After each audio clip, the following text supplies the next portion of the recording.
안녕하세요 여러분, 이상철 목사님입니다. 지난 한 주 잘 지냈나요? 자, 오늘 2020년 3월 15일 우리 주일학교 말씀 함께 공부해 보도록 하겠습니다. 우리 성경 함께 읽어보도록 할까요? 오늘 말씀 무엇일까요? 오늘 말씀은 사사기 14장 4절 말씀. 그때에 블레셋 사람이 이스라엘을 다스린 까닭에 삼손이 틈을 타서 블레셋 사람을 치려 함이었으나 그의 부모는 이 일이 여호와께로부터 나온 것인 줄을 알지 못하였더라. 오늘 이 말씀 가지고 삼손에 대해서 한 번 더 공부해 보도록 하겠습니다. 지난주에 우리는 삼손에 대해서 공부했었죠. 삼손이 어릴 때부터 나실인으로 자라게 됩니다. 그런데 이 나실인은 세 가지를 지켰어야 돼요. 첫 번째는 포도에서 난 것을 가까이 하지 않아야 되죠. 그래서 포도주나 포도나 건포도나 포도 껍질이나 포도씨나 아무튼 포도나무에서 난 모든 것들을 먹거나 가까이에서는 안 됩니다. 두 번째 나실인의 규례는 사람이나 짐승의 시체를 가까이 하면 안 돼요. 예를 들어서 부모님이 돌아가셨어요. 그러면 우리는 부모님이 돌아가셨으니까 그 장례식에 꼭 가야겠죠. 그런데 나실인은 아무리 부모라도 형제라도 그 장례식에 참여할 수가 없습니다. 장례식에 참여해서 죽은 시신을 가까이 하게 되면 이 나실인의 규례를 어기게 되는 거예요. 세 번째로 나실인의 규례는 머리카락을 깎지 않는다는 거예요. 우리는 머리를 이쁘게 깎지 않습니까? 우리 여자친구들은 파마도 하고 염색도 하고 그렇게 하고 있는데 나실인으로 태어났다면 이 머리에다가 가위라든지 또 칼을 대어서 머리카락을 자르는 일은 안 되는 거예요.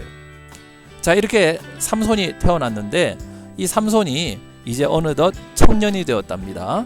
이제 결혼을 하려고 하는데 삼손이 결혼해 가는 과정 가운데서 어떻게 이 나실인의 규례를 어기게 되는지, 그래요. 오늘은 삼손이 나실인의 규례를 어기는 모습과 그러나 그 모습 속에서도 뜻을 이루어 가시는 하나님의 모습을 함께 보려고 합니다.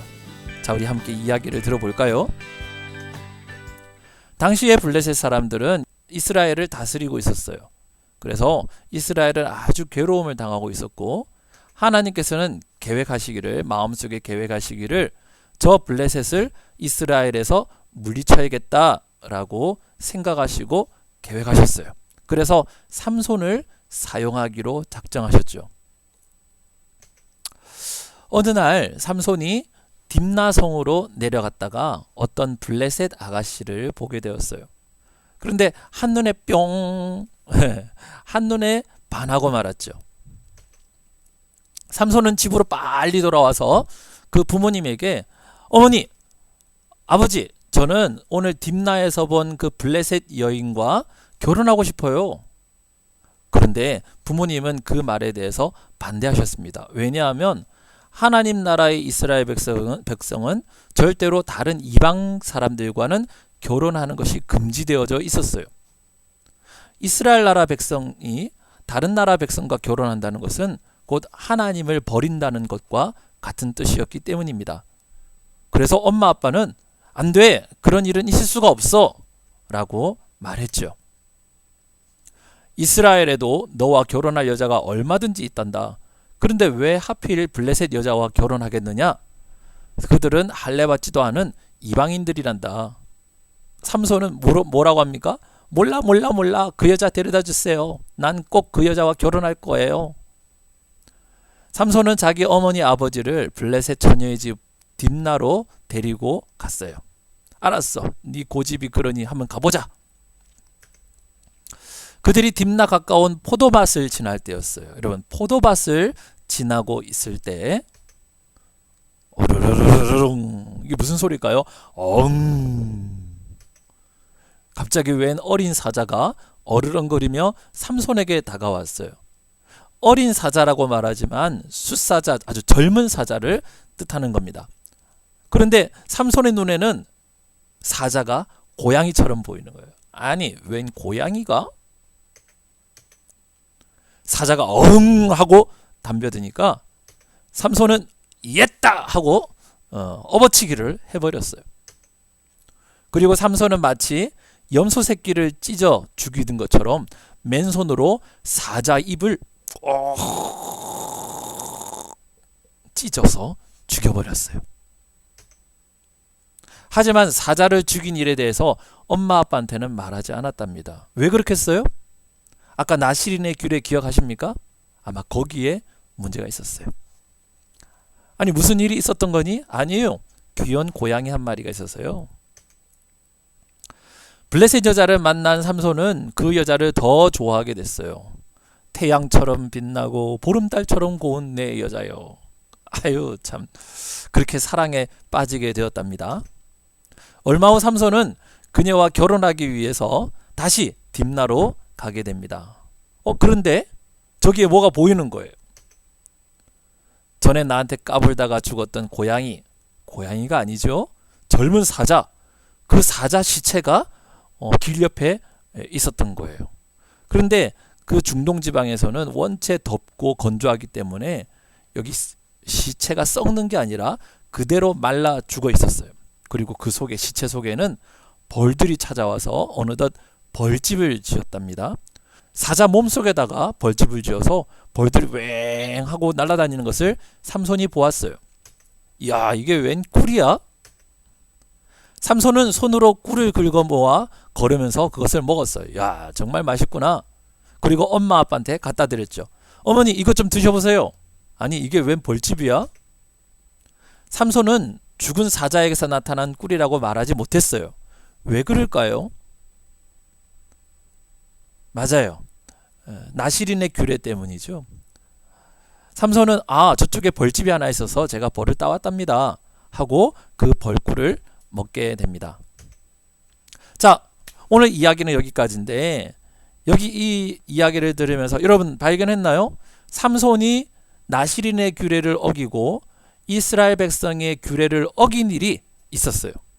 뭘까요? 맨 처음엔 뭘까요? 기억나나요? 자 함께 찾아보겠습니다. 첫 번째는 이방 여인과 결혼하려고 한 일이에요. 두 번째는 뭐가 잘못이었어요? 나시린이 포도나무에 갔다는 것 자체가 잘못된 거예요. 포도밭에 갔기 때문에 어떤 일이 또 일어났나요? 사자가 나타났죠. 젊은 사자가 나타나서 그 젊은 사자가 어흥 하고 올 때에 그 사자를 입을 쫙 찢어 죽였는데 또 잘못한 일이 있어요. 한참 있다가 어떻게 해요? 이 젊은 사자의 시체 속에서 꿀을 발견하고 그 꿀을 먹게 됩니다. 나시린은 시체를 가까이 할 수가 없어요. 그래서 짐승이든 사람이든 죽은 것이라면 멀리 해야 되지만 삼손은 그 죽은 사자의 시체에서 꿀을 가지게 됩니다. 내 생각에는 목사님 생각에는 삼손은 자기가 나시린이라는 걸 몰랐던 것 같아요. 아니면 신경 쓰지 않았던가. 삼손은 자기가 예루살렘의 이스라엘 백성이라는 사실에 대해서 전혀 신경 쓰지 않았던 것 같아요. 삼손의 잘못한 일, 첫 번째 이방 여인과 결혼하려고 했다는 거, 두 번째 포도원에 갔다는 거, 세 번째 사자를 죽이고 그 몸에서 난 꿀을 먹었다는 것, 그 시체에서 난 꿀을 먹었다는 거죠. 이 일은 하나님께서 기뻐하지 않으시는 일이었어요. 그럼에도 불구하고 하나님께서는 삼손을 향한 계획을 가지고 계셨죠. 어떤 계획을 갖고 계셨습니까? 블레셋을 무찌르고자 하는 계획을 갖고 계셨어요. 또 그 일에 삼손을 사용하고자 하는 계획을 갖고 계셨어요. 삼손이 잘못된 결정들을 하면서 잘못된 사사의 잘못된 나시린의 삶을 살아오지만 그러나 그럼에도 불구하고 하나님은 하나님의 일을 이루어 가시는 것을 우리들이 보게 됩니다. 여기서 목사님은 고민에 빠졌었어요. 하나님께서 부르신 하나님의 사사라면 하나님 뜻대로 쓰임받아야 되지 않을까? 하나님 뜻대로 살아야 되지 않을까? 그런데 하나님 뜻대로 살지 않는 사사를 통해 하나님께서는 뜻을 이루어 가신다. 이것을 어떻게 친구들한테 설명해 줄까? 여러분 이거 하나를 기억하십시다. 하나님께 쓰임받기 위해서는 목적과 방법이 모두 옳아야 돼요. 하나님께서는 여러분들을 사용하셔서 하나님의 뜻을 이 땅 가운데 이루기를 원하십니다. 그래요. 여러분들이 아름답게 이 땅에 태어나서 죽는 날까지 살아가면서 정말 우리가 해야 될 일이 있다면 그건 하나님께 쓰임받는 일이에요. 근데 하나님께 쓰임받기 위해서 우리는 그 목적과 방법이 모두 옳은 대로 쓰임받아야 되지. 예를 들어서 목적을 위해, 선한 목적이라 하더라도 그 목적을 위해 잘못된 방법을 사용한다든지, 혹은 목적도 틀렸고 방법도 잘못됐다면 그것은 잘못된 거예요. 하나님께 쓰임받기 위해서는 목적과 방법이 모두 옳아야 된다는 것입니다. 하나님께 쓰임받기 위해서는 첫 번째 뭐라고요? 뭐와? 맞아요. 목적과 그 다음 뭐가요? 방법이 모두 옳아야 한다. 예를 들어 볼까요? 짜잔! 엄마의 생일이에요. 엄마 사랑해요 하고 케이크를 만들었답니다. 근데 이 케이크가 비싸요. 우리 친구들 용돈을 가지고는 엄마 아빠한테 이렇게 좋은 멋있는 케이크를 사드릴 수가 없을 것 같아요. 그래서 친구는 생각했어요. 내가 엄마한테 이렇게 예쁜 케이크를 어떻게 선물해 드리면 좋을까? 여러분, 목적이 좋아요, 안 좋아요? 아주 좋죠. 그런데 그 방법도 좋아야 돼요. 이 친구는 돈을 구하기 위해서 어떻게 했을까요? 은행을 털러 갔어요. 그래서 은행에서 돈을 훔쳐가지고 엄마 케이크를 사드렸답니다. 여러분, 엄마가 기뻐하셨을까요? 안 기뻐하셨을까요? 이 땅의 어느 어머니도 자기 아이가 케이크를 사기 위해서 돈을 훔쳤다면 그걸 즐거워할, 기뻐할 부모님은 아무도 안 계신답니다. 아름다운 바위가 있죠. 자연이 있죠. 여기 바다도 있고 구름도 있고 산이 있어요. 온 우주가 있어요. 하나님께서는 모든 우주를 아름답게 그 목적을 따라 통치하고 계세요. 하나님께서는 여러분들도 그 목적을 따라 통치하기를 원하십니다. 마치 삼손을 통해 블레셋을 구원하기 원하시는 것처럼 여러분들을 통해서 하나님께서는 하나님의 일을 이루시기를 원하시는 거예요. 하나님께서 우리에게 도구를 주셨어요. 하나님의 뜻을 이루기 위한 우리 삶의 도구, 무엇일까요? 바로 말씀입니다. 우리는 말씀을 항상 가까이 읽으면서 말씀을 따라 우리는 하나님의 뜻을 이루어가는 거예요. 만약 우리가 말씀을 따라 살지 않는다면, 우리가 아무리 하나님 섬기고 싶어요 라고 말을 해도 그건 잘못된 게 되겠죠.